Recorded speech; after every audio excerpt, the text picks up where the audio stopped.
Let it go spirituality really is a bias.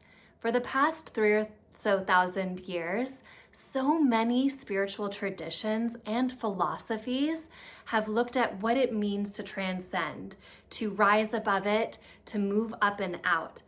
And the way that we humans have built our cultures and societies is really based on this bias that to transcend is to somehow let go of suffering, to release our suffering by entering into a stillness, by letting go of the mind, or even sometimes by leaving our family and going off into the woods and taking on the life of a renunciate. Now, the way that societies have kind of adopted or internalized some of this bias is our obsession with going up and toward the light, going up and toward this quality that is somehow above us and that is going to save us. You know, we build these buildings, we ignore the earth. We go to the highest part of the building, our most well-paid people sit at the very top. There's this transcendence that has to do with going up and going toward the light. And nowadays, people are looking at a kind of rearranging of this. And there's a lot of conversation around the kind of feeling of the need, perhaps, or the inevitability of the breakdown of these structures. And this isn't a bad thing. This is just a rebalancing of the bias. Because what if our let it go spirituality is the very cause of our suffering? You know, we're following these paths because we think if I let it go, if I walk away from it, if I drop it, if I surrender, then what I'm surrendering is my suffering. But what if it is the very effort to do that that's creating the suffering in the first place?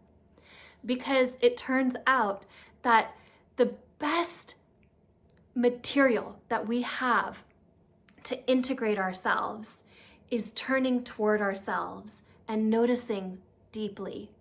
When we do that, when we actually investigate and have a conversation and look at and unfold and unpeel even the triggers that we carry, even the things that we hold close, this is a kind of coming down into body.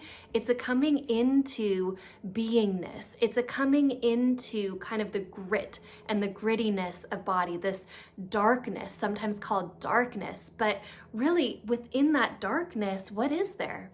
There's Mother Earth, there's mulch, there's the cave, there's the getting your fingers down into the earth so that new things can grow and cycle through.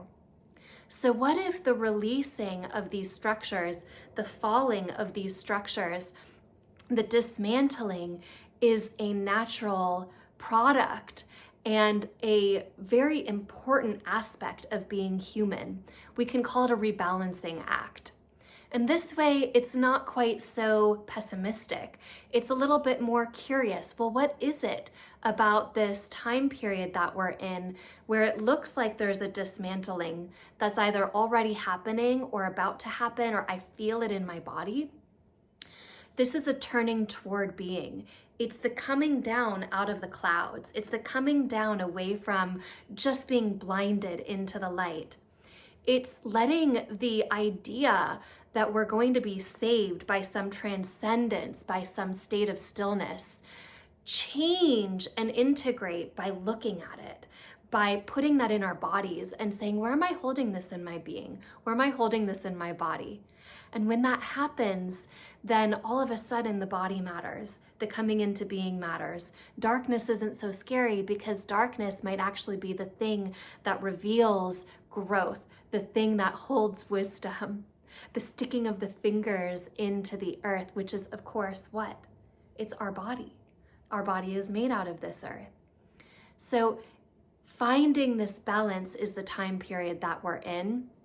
And in order to do that, we have to take a good look at the history of this transcendence bias and start to change it so that we are wise.